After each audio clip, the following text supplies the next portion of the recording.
ఈరోజు తిరుపతిలో జరిగినటువంటి బ్రాహ్మణ ఆత్మీయ సమావేశంలో మరి ఎంతోమంది బ్రాహ్మణ ప్రముఖులు ప్రత్యేకంగా ఈ రాయలసీమ ప్రాంతం వాళ్ళు మరి రావటం జరిగింది. జిఎస్ఎల్ మెడికల్ ఇన్స్టిట్యూషన్స్ మరియు కిమ్యూ ఇంటర్నేషనల్ యూనివర్సిటీ భాగస్వామ్యంతో ఇండియన్ అలైన్డ్ ఎంబీబీఎస్ కోర్స్ అడ్మిషన్లు అందిస్తోంది నియో. వాళ్ళ ఆవేదనను, ఆక్రోశాన్ని, ఇబ్బందుల్ని మరి చర్చించడం జరిగింది. ఈ కూటమి ప్రభుత్వం ఏర్పడి దాదాపు 2 సంవత్సరాల 3 నెలల కాలం పూర్తి చేసుకున్నప్పటికీ అనేక ఇబ్బందులు పడుతున్నాం. ఆ రోజు మేనిఫెస్టోలో ఎన్నో చెప్పారు, అవేవి జరగట్లేదు అనేటువంటి విషయాన్ని మా దృష్టికి తీసుకొచ్చారు. మేము ఒకటే చెప్తా ఉన్నాం, తప్పకుండా వైఎస్ఆర్ కాంగ్రెస్ పార్టీ మరి జగన్మోహన్ రెడ్డి గారి దృష్టికి ఈ సమస్యలు తీసుకువెళ్తాం. గతంలో కొన్ని మేము తయారు చేసాం, కొన్ని సాధించుకున్నాం, మరిన్ని సాధించుకునే దిశగా ఈ కార్యక్రమం ఉంటుందని కూడా తెలియజేస్తూ ఉన్నాను. ఈరోజు చాలామంది మల్లాది విష్ణు గారిని విజయవాడ సెంట్రల్ నియోజకవర్గంలో ఒక ధర్నా కార్యక్రమంలో అవమానపరిచే విధంగా ప్రత్యేకించి మరి వాళ్ళు వచ్చి ఆ శిబిరం మీద దాడి చేయడమే కాకుండా మల్లాది విష్ణు గారి మీద కోడిగుడ్లు విసిరి బ్రాహ్మణ జాతి యావత్తుని అవమానపరిచినటువంటి బోండా ఉమా మీద చర్య తీసుకోవాల్సిందిగా మరి ఈరోజు కోరుకుంటా ఉన్నాం, డిమాండ్ చేస్తూ ఉన్నాం. ఈరోజు ఇక్కడ ఉన్నటువంటి సమావేశం కూడా ఇదే తీర్మానం చేశాం. వారి మీద జరిగినటువంటి దాడిని తీవ్రంగా ఖండిస్తూ వారి మీద చర్యలు తీసుకోవాల్సిందిగా కోరుకుంటూ ఉన్నాం. అంతేకాదు నిన్న బోండా ఉమా గారు మరి వెల్లంపల్లి శ్రీనివాస్ గారిని కూడా అవహేళనగా మాట్లాడాడు. అంటే బ్రాహ్మణులన్నా వైశ్యులన్నా ఏమాత్రం మాకు లెక్కలేదనేటువంటి విధంగా అతని ప్రవర్తన ఉంది. అంటే ఓట్ల వరకు అయితే సెంట్రల్ నియోజకవర్గంలో ఉన్నటువంటి బ్రాహ్మణ సామాజిక వర్గానికి సంబంధించిన 47,000 ఓట్లు ఉంటే ఆ ఓట్లు కావాలి కానీ వాళ్ళకి ఇచ్చేటువంటి గౌరవం ఇచ్చేటువంటి సంస్కారం లేనటువంటి విధంగా మరి బోండా ఉమ్మగారి ప్రవర్తన చాలా దురదృష్టకరం. ఇది చాలా జుగుప్సాకరంగా ఆయన చేసినటువంటి వ్యాఖ్యలు ఉన్నాయి. ఈరోజు కనీసం 2వ రోజైనా ఏదో ఆవేశంలో మాట్లాడతాడేమో అనుకున్నాను. ఇంకా పెట్టిపోయి మాట్లాడిన విధానం చూస్తే ఖచ్చితంగా అతను ఒక శాసనసభ్యుడిగా ఉండడానికి కూడా అనర్హుడని నేను భావిస్తాను. చంద్రబాబు నాయుడు గారు మరి త్వరితగతిన ఈ రిపేర్ చేయకపోతే మరి ఇంకా ఈ పార్టీ అభాస్పాలు అవుతుంది. కానీ నాకు కూడా నిన్న చంద్రబాబు నాయుడు గారు కూడా చీరాల్లో మాట్లాడుతూ నేను 2 నిమిషాలు కూడా తలుచుకుంటే 2 నిమిషాలు కూడా ఉండనేనంటే అసలు ఇంకా ఏదో సామెతలు చెప్పినట్టుగా చెప్పుకోవాల్సిన పరిస్థితి వస్తుంది. వారు కూడా ఆ తీరును ప్రదర్శిస్తూ ఉంటే మరి ఆ పార్టీలో ఉన్నటువంటి శాసనసభ్యులు నుంచి అంతకన్నా మనం ఏం ఎక్స్పెక్ట్ చేస్తాం? మేమందరం కూడా మన మల్లాది విష్ణు గారు వెంట ఉన్నాం. బోండా ఉమ్మ గారికి ఖచ్చితంగా వార్నింగ్ ఇస్తున్నాం. ఏదో తొడలు కొట్టడాలు, మేసాలు మెలయటాలు నీకు ఒక్కడిగా చేతను అనుకుంటున్నామో, మేము తలుచుకుంటే చాలా పెద్ద ఎత్తున ఉద్యమం చేస్తుంది, నీ పదవికి మరి ముగింపు పలుకుతామని కూడా బోండా ఉమా గారికి చెప్తున్నాం. ఇంకొక హితవు కూడా ఉమా గారికి చెప్పాలి. నేను ఒక శాసనసభ్యుడిగా, ఒక ఉపసభాపతిగా చేసిన అనుభవంతో చెప్తా ఉన్నాను. వారి నడక శాసనసభలో కూడా మరి నరికేస్తా పాతేస్తానంటే ఆ రోజు వాళ్ళకున్నటువంటి నాయకుడితో మెచ్చుకొని పెద్ద పదవులు వస్తాయని చెప్పి ఆశపడి మాట్లాడినట్టుగా ఆ రోజు, ఈరోజు కూడా అదే పని మీద ఆ రకంగా వాళ్ళని ఇంప్రెస్ చేయడానికి మాట్లాడుతుంటే మరి అతనికి నేను చెప్తా ఉన్నాను, ఇటువంటి చేష్టల వల్ల ఏ పదవి రాదు కదా, అధోగతికి వెళ్తాం. మీరు ఒక మనిషిగా ఒక సమాజంలో ఇంతమంది ఓట్లు వేసి మరి గెలిచిన శాసనసభ్యుడిగా గౌరవంగా మాట్లాడటం నేర్చుకోండి, గౌరవంగా బిహేవ్ చేయటం నేర్చుకోండి, తద్వారా గౌరవం పొందండి, పదవులు పొందండి అని మేము తెలియజేసుకుంటూ వారికి హితవు పలుకుతూ ఉన్నాను. తిరుపతి పట్టణంలో బ్రాహ్మణ ఆత్మీయ సమావేశం జరిగింది.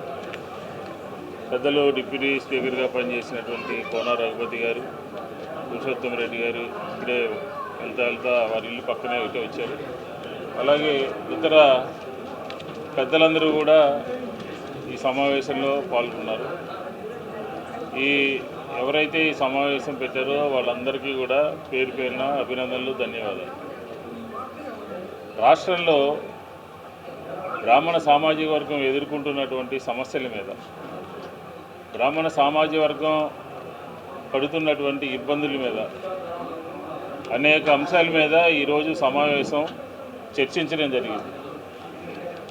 ముఖ్యంగా బ్రాహ్మణ కార్పొరేషన్లో ఉండేటటువంటి గరుడా స్కీమ్ అంటే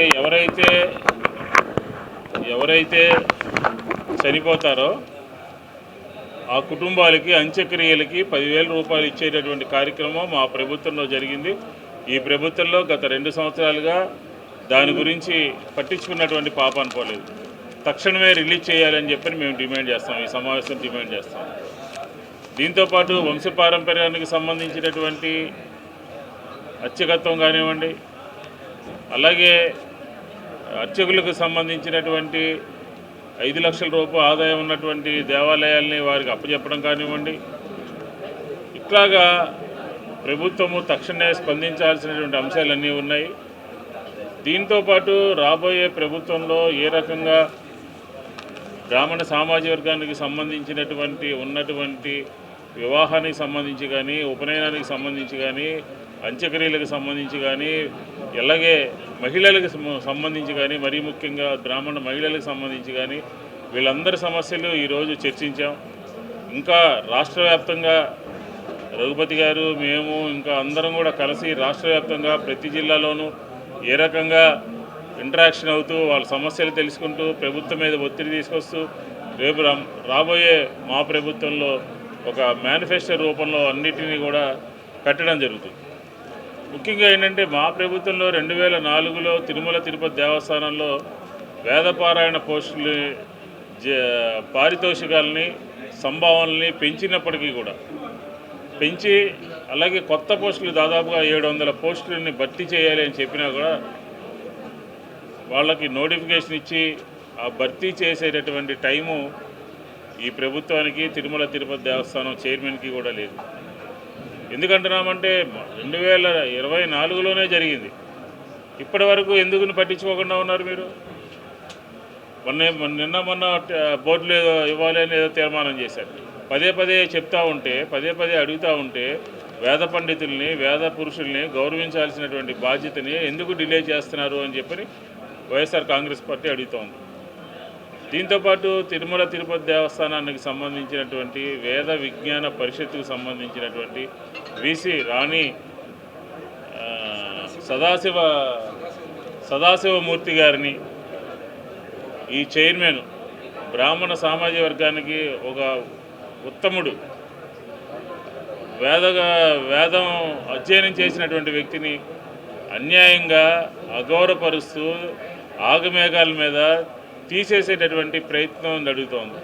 కలుద్దామని వెళ్ళినా కూడా ఆ చైర్మన్ ఏ రకంగా ప్రవర్తించాడో చాలా ఇది బ్రాహ్మణ జాతికి అవమానకరమైనటువంటి విషయం అని చెప్పి కూడా ఈ సందర్భంగా మనవి చేస్తాను.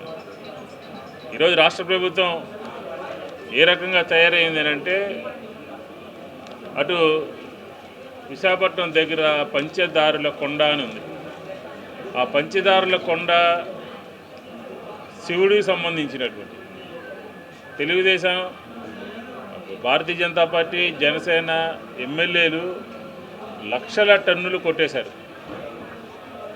హిందూ ధర్మం గురించి కాపాడాల్సినటువంటి ప్రభుత్వము, దానికి పదే కట్టుబడి ఉన్నానని చెప్తున్న ప్రభుత్వము ఏ రకంగా కొండల్ని కొట్టేసి ఏ రకంగా లక్షలాది టన్నులు తరలిస్తారు? దాని మీద తూతూ మంత్రంగా ఒక ఎంఆర్ఓని, ఒక ఆర్ఐని ఎవరినో సస్పెండ్ చేశారు. దాని మీద చర్యలు తీసుకోవద్దా? అట్లాగే ఇక్కడ కూడా ఒక సాధుకొండ అని చెప్పి నిన్నే ఈ జిల్లా మదనపల్లి సంబంధించినటువంటి జిల్లాలో సాధుకొండ అని చెప్పని ఉంది. తంబళ్ళపల్లిలో మల్లయ్యకొండలో భాగం ఈ సాధుకొండ కూడా. అక్కడ కూడా మైనింగ్, అది కూడా సాధువులందరూ కూడా పోయి ఆ కొండ మీద నానా ఇది చేశారు. అంటే దేవుడి పేరు చెప్పి దేవుడి ప్రతిష్టని కాపాడేటటువంటి, హిందూ ధర్మాన్ని కాపాడేటటువంటి ప్రయత్నం ఈ ప్రభుత్వం ఎక్కడ కూడా చేయట్లేదు అని చెప్పని ఇవన్నీ కూడా ఉదాహరణలన్నీ కూడా అవుతున్నాయి. ఆశ్చర్యం ఏంటంటే ప్రజల యొక్క గొంతుని నొక్కేటటువంటి ప్రయత్నం చేస్తూ ఉన్నారు. ప్రజల తరపున రాజకీయ పార్టీలు మాట్లాడతాయి, శాంతియుతంగా మాట్లాడతాయి. వాళ్ళకు ఉన్నటువంటి డిఎస్సి తరపు నిరుద్యోగ యువకులకు కానీ, అలాగే విద్యార్థులకు ఉన్నటువంటి ఫీజు రియంబర్స్మెంట్ కానీ, మీరు ఎన్నికల్లో చెప్పినటువంటి ఆడబిడ్డ నిధి కానీ అలాగే నిరుద్యోగ భృతి కానీ దాని తరపున వైఎస్ఆర్ కాంగ్రెస్ పార్టీ శాంతియుతంగా ఆందోళన చేస్తూ ఉంటే మొన్న విజయవాడలో తెలుగుదేశం ఎమ్మెల్యే దౌర్జన్యంగా దాడి చేసి పోలీసుల సమక్షంలో టెంట్ పీకేసి నానా బీభత్సం చేశారు. ఆంధ్రప్రదేశ్ ప్రజలందరూ చూశారు. ఎవరిని పోలీసులు అడ్డుకోవాలి? రౌడీజం చేయడానికి వచ్చిన వాళ్ళని, దౌర్జన్యం చేయడానికి వచ్చిన వాళ్ళని అడ్డుకోకుండా మమ్మల్ని బలవంతంగా అక్కడి నుంచి తీసేసి ఆ టెంట్ ధ్వంసం చేసి మళ్ళీ ఆ టెంట్ అక్కడే పెట్టి కూర్చుని మళ్ళీ తిరిగి మా మీద కేసు నమోదు చేసినటువంటి పరిస్థితి ఈరోజు పత్రికల్లో చూస్తూ ఉన్నాం. అంటే ప్రజలకు శాంతియుత మార్గంలో నిరాహార దీక్ష చేస్తుంటే మీరు ఆ రకంగా మీ ప్రభుత్వము, మీ ఎమ్మెల్యే, మీ పోలీసులు నిశ్చేష్లుగా పోలీసులు మారిపోయారు, రౌడీలుగా ఎమ్మెల్యేలు మారిపోతే ఏం చెప్తున్నారు? మీరు ఏం సందేశం ఇస్తున్నారు? ఇందాక రఘుపతి గారు చెప్పినట్టు నేను అక్కడెక్కడో జిల్లాలోకి వెళ్ళి 2 నిమిషాలు పట్టదు అని అన్నారట. అంటే మీరు ఏం సందేశం ఆంధ్రప్రదేశ్ ప్రజలకు ఇస్తున్నారు? కాబట్టి ప్రజల యొక్క గొంతుకుగా వైఎస్ఆర్ కాంగ్రెస్ పార్టీ జగన్మోహన్ రెడ్డి గారి నాయకత్వంలో మారాము. ప్రజల కోసం ప్రతి సమస్యని ప్రభుత్వం నిలదీస్తుంది. రోడ్ల మీదకి రావద్దనంటే ఇప్పుడు ర్యాలీ చేయాలి. ఈ రాష్ట్రంలో 175 నియోజకవర్గాల్లో ర్యాలీ చేయమని చెప్పని పార్టీ పిలిపించింది. శాంతియుతంగా ర్యాలీ చేయాలి, లేకపోతే ట్రాఫిక్ ఇబ్బంది లేకుండా ర్యాలీ చేస్తాము, లేకపోతే ఘర్షణ వైఖరి లేకుండా ర్యాలీ చేస్తాము. అసలు ర్యాలీ చేయడానికే వీల్లేదు అని ఒక పాశవికమైనటువంటి ఆలోచనతో ప్రభుత్వం ఉండటం అనేది సరైనటువంటిది కాదు. ఈ ప్రభుత్వం మారాలి, ప్రభుత్వం ఫ్లెక్సిబుల్గా ఉండాలి. మళ్ళీ ఉపన్యాసాల్లో చెప్తారు ప్రజాస్వామ్యంలో మాట్లాడేటటువంటి ప్రజల తరపున మాట్లాడేటటువంటి హక్కు ఎవరికైనా ఉన్నది అని చెప్తారు. మరి దీని మీద ఎందుకు ఆంక్షలు విధిస్తున్నారు? దీని మీద ఎందుకు వద్దని చెప్తున్నారు? కాబట్టి ఖచ్చితంగా పునరాలోచన చేయాలి ప్రభుత్వం అని చెప్పి ఈ సందర్భంగా కోరుతా ఉన్నాను.